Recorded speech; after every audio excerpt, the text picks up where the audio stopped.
Being that Raven from Teen Titans is one of my favorite female characters of all time, and being that I relate to her on a level that I think many of us do relate to her, even though we don't understand that entirely, I'm more than eager to do a psychological analysis on her, even though it actually hits me hard personally. In all, I'm really happy I'm doing this. So, I made an OP analysis on Raven about a couple of weeks ago, discussing why, as far as overpowered characters go, she is written tremendously well, and I said that if I would get support on that video, I would make a follow-up on the psychology of Raven. And well, yes, I did get good support, but I wanted to take an extra bit of time to get this video as polished as I could because it means a lot to me. As we know, Raven's powers work entirely based on her emotional state. Throughout the series, she does tons of meditation and many exercises to keep her emotions in check so that she doesn't accidentally harm people with her powers. Now, the idea of keeping emotions in check is something I've always been fascinated by. Even from a young age, I thought the ability to remain cool in any situation is extremely cool because emotions, while they're extremely important, of course, are the most instinctual aspects of our nature. Animals operate on instinct. Humans should operate on logic. This is not, per se, a morality class I'm trying to give, but this is very much how I felt to many extents. As a simple example of this, if person A was to piss off person B, now person B has two options. His first option is he can control his anger and move on, and the second option would be to beat the living crap out of person A. I think it's two very distinct mindsets, but I've always been drawn to the former. I've always personally had so much more respect for someone who is able to think with their mind first and heart second and not vice versa. Even though I obviously understand the appeal and the advantageous nature to certain degrees of the latter case, that's just my nature and who I am, as well as what I'm drawn to. Raven is the epitome of that. She's someone who's so powerful she can destroy everything, and so she has to have a vice grip on her emotions to not let that slip. It's extremely cool, and I do think that is what initially drove me, as well as many other fans, towards Raven, making her my favorite character in Teen Titans, and one of my favorite female characters of all time. But under the surface, there is a lot more that needs to be uncovered. I say needs to be, not that I want to uncover, because honestly, it's important for myself that I made this video. Because on surface level, controlling emotions is extremely cool. The ability to completely have your animal side in check is something I revere, but it is also something to fear. There are many ways emotions can be harnessed and put under control. There are rigorous exercises for each of them. Some are healthy, and some unfortunately are not. Since everyone aspires to be someone awesome, and to do that, you need to change yourself. Since I've seen this emotional control as awesome for my whole life, it is something I've always tried to attain, obviously. And my style of attaining emotional control, not that I'm trying to flex or whatever, is receding into intellect. When something happens that would get me angry and my nostrils start flaring, the first thing I'll tell myself is, there's no point to get angry. It won't help the situation, and then I will calm down. That is emotional control due to receding into intellect. And that's the exact same style that Raven uses to control her emotions, as we see relatively frequently. She says lines all the time like getting scared is pointless, getting angry is pointless. And in fact, in one of my favorite episodes titled Fear Itself, all the Titans watch a scary movie, and Raven is of course telling herself that, well, fear is pointless, but she is afraid regardless. All of a sudden, all these creepy things start happening around Titan Tower. All the Titans are disappearing one by one with these crazy shadow tentacle monster thingos kidnapping them, until eventually only Raven is left. And these shadow monster thingos are attacking her, and she's terrified, but the entire time she's telling herself, you are not afraid. You are not afraid. You are not afraid. She only manages to get rid of them when she admits to herself, no, she is afraid. She's afraid, but that's okay, and she's gonna fight back. Then it turned out all along that those shadowy monster things that were attacking everyone, they were Raven's fear itself. They were her emotions escaping because she was afraid. She didn't have pure 100% controls over emotions like a robot. Receding into intellect only works to an extent. It stoppers and bottles up emotions, but in no way does it harness them to their full potential. That is the episode Fear itself. That is the miniature character arc Raven goes through. In a nutshell, the healthy way to controlling your emotions, and when I say healthy, I mean on a mental level, is to confront them, accept them, and make them part of yourself. The unhealthy way to do it is literally anything else. It was only when Raven accepted accepted her fear that she was able to conquer it. While as long as she was stopping it by receding into intellect, it was leaking out everywhere, unbeknownst to her, slowly but surely building up stress, where eventually it was wiping out all the Titans. And that is how stress works. Stress isn't, oh, I stubbed my toe, damn it, I'm stressed, time to explode. Stress builds over time, and everyone is stressed to some degree, and anything can be a trigger to mental stress. Many psychologists say the only way to get out of a stressful situation, the first step would be to understand exactly what is stressing you, not just make believe you're not stressed, because stopping stress for a long period of time can cause a complete meltdown. I say that based on research, but also based on personal experience. So now, I understand that I'm using Raven's character as a springboard to talk about myself and my own problems, at least to a degree, but it's mostly because Raven fits this bill exactly, as seen again and again throughout the series. In the episode Nevermore, which is also one of my favorite episodes in the series, in fact, most of my favorite episodes in the series are Raven focused, Raven is fighting Dr. Light, and she loses it, and she absolutely annihilates him. She feels terrible about herself, and she wanders away. Eventually, in that episode, Beast Boy and Cyborg find this magic mirror in her room, and it's a portal to this seemingly alternate dimension where everything's insane, things are upside down, there are man-eating birds that start off looking cute, but turns out, holy flip, they want to eat your balls, and they meet a bunch of these weird Raven clones, each clone exhibiting a different personality trait, whether it's Mopey Raven, or Happy Raven, or Funny Raven, or Kung Fu Raven. I don't really get that one, but it's there anyway. Comedic license is a thing. And it turns out these are all the different parts of who Raven actually is that she is stopping, that she is escaping from due to intellect, that they are not worthwhile. And that is why this magic dimension inside the mirror is actually the inside of Raven's mind. She has this mirror because it's useful for meditation, and that's why the final threat in the mirror is Trigon, her father, who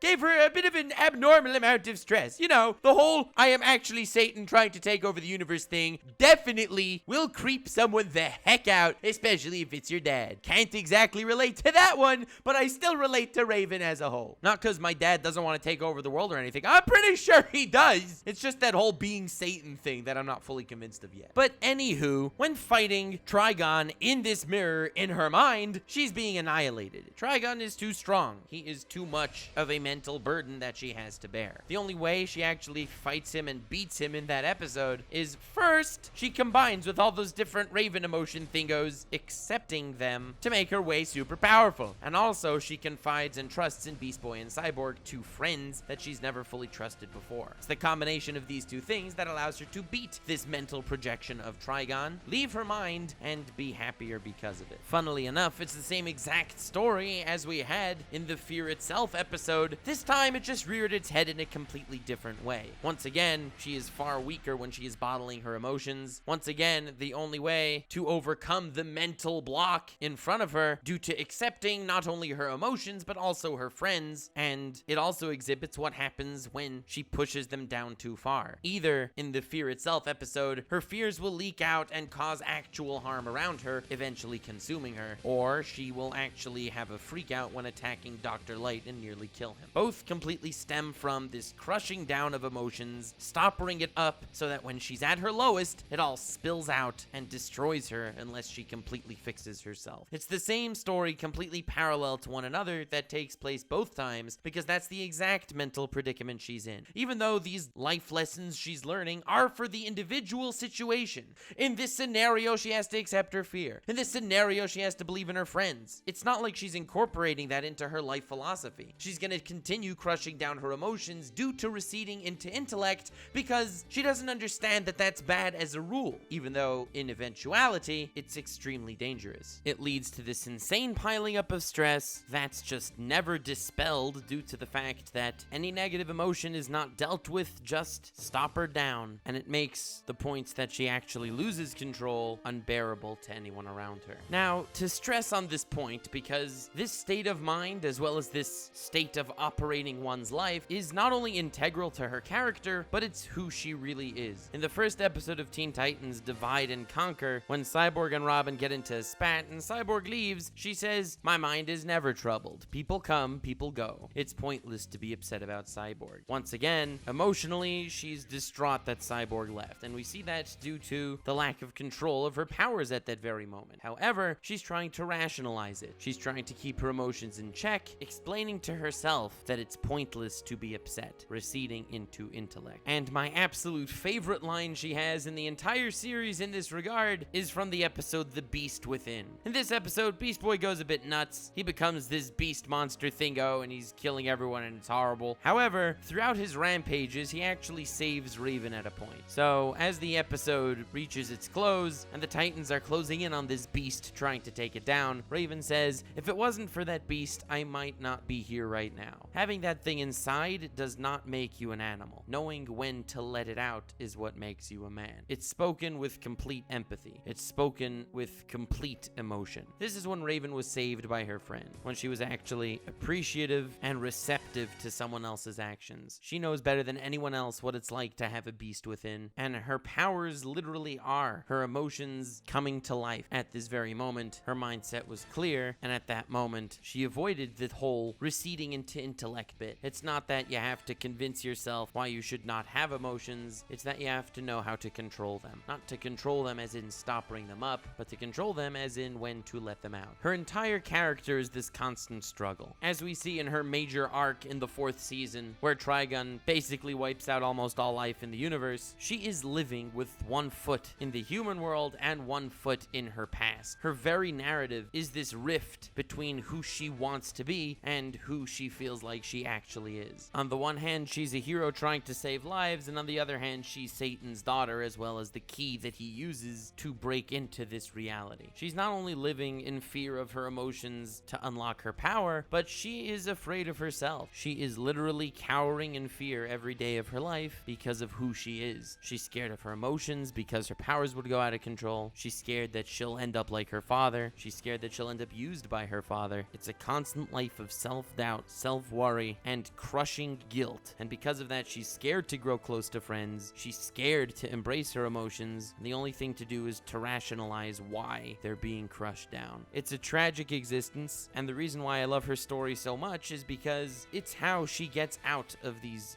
really crappy dilemmas. Whether it's trusting in her friends, whether it's her friends trusting in her, whether it's her embracing who she is herself, these are the different solutions to the various episodic themes, as well as her massive character arc in the 4th season. I quoted this line in my video analyzing her power and why she's overpowered done right, but I'll quote it again because it's probably my favorite of her lines in the entire series in any context. As Trigon is about to finish wiping out the Titans, she basically walks out to face him one-on-one, and she says, "Fathers are kind, fathers protect you, fathers raise you. I was protected by the monks of Azarath, I was raised by my friends. They are my family, this is my home, and you are not welcome here." On an intellectual level, she stood no chance against him, but it's due to her friends trusting in her, which literally happened a few moments before where Robin saved her and pulled her out, her loving her friends, where it's purely her emotion that kept them alive. Trigon wiped out all life in the universe, but her friends survived because her emotional bond to them grew so powerful, it overcame death itself. In general, I have a soft spot for characters that suffered from mega heavy mental baggage, and they managed to find a way to pull themselves out of that predicament. Because it's a steep, steep climb that, if left untreated, only gets steeper and steeper. I relate to this because I feel like I've been there to an extent, obviously not to the extent of any of these characters, because I'm not nearly that cool or interesting, but even on a smaller level, I've been there regardless. And I think countless people are there as well, which is what makes these characters so popular. In my video on Saitama from One Punch Man, I also talk about this in great detail, except coming from an entirely different perspective, because Saitama is an entirely different character than Raven. Raven is a character who recedes into intellect, thinks that she's using it to her advantage, and thinks that it's the way to go, but in actuality, it's just adding fuel to a fire, arming a stress bomb that's bound to explode. Receding into intellect is the method used to control emotions, but it's not that everyone who has their emotions under control uses this very process. No, there are many different ones. As I've mentioned, many are the healthy way to do it, and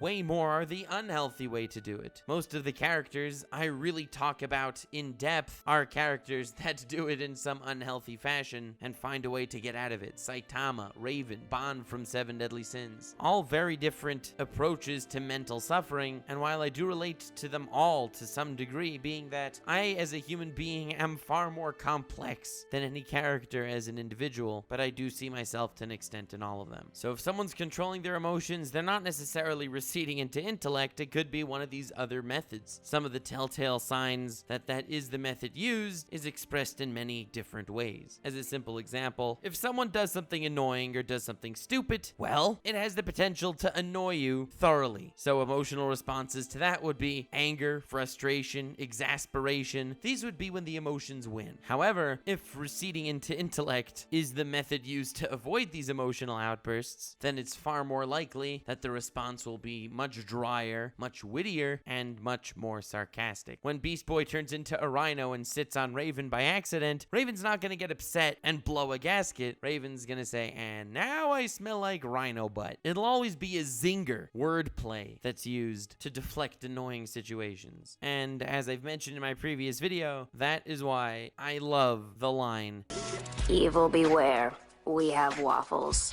Does that sound familiar? Well, maybe not that line in particular, but that entire persona. I relate to Raven so much because receding into intellect is something that I've been doing my whole life. Whether for good or for bad, I've never been good at dealing with the core issues, and I've always just bottled them down. There have been points where I've suffered from this, but realizing the issue is already not receding into intellect, so I'd like to say I'm going down the right path. But I very much believe that is the source for my sarcastic, assholey personality that I somehow managed to garner. You'll find it's incredibly difficult to annoy me altogether. I do a podcast every week, link is in the description to the Rant Cafe, and all forms of annoyance is just transformed into memes and fired back with precision, sarcasm, and epicness. I'm not used to talking to myself to such a degree in my videos, and if you like this style, let me know in the comments and leave a like and stuff, but I feel like even though this was an analysis of who Raven is and Raven's mindset, I genuinely felt like I was just talking about myself for the last 15 minutes, and that's a really weird feeling. So this is why it took a little longer to make this video. I really wanted it to turn out good. I really wanted to put things into perspective in this fashion, and I really wanted to try to get across why Raven is one of my favorite female characters of all time. Even though it's not to the same extent, bottling up your emotions, not trusting in friends, not opening yourself up when you need to, and not believing in yourself are all issues that I've had. They're all issues that Raven exhibits, and they're all issues that are prevalent in today's society. The first step out of the pit is realizing you're in one, and we are all, at least to some extent, in one. So whamen and gentle whamen, I do hope you enjoyed this video. Solemn note than the usual, I hope you don't mind the change in pace. Link in the description to my Twitter, feel free to follow me there. Please subscribe if you enjoyed this video, and let me know in the comments if you want future videos following these guidelines. If you're curious, the next Teen Titans video I have planned is on Red X, because I think he's one of the most underrated characters in the series. So once again, subscribe if you're interested in that. Even though I'm a YouTuber, and even though so much of me is on the internet, there isn't a lot of me on the internet. This video felt weird, so I'm gonna take this chance while the real me is out there to thank you from the bottom of my heart for everything. And remember to stay weird, fam.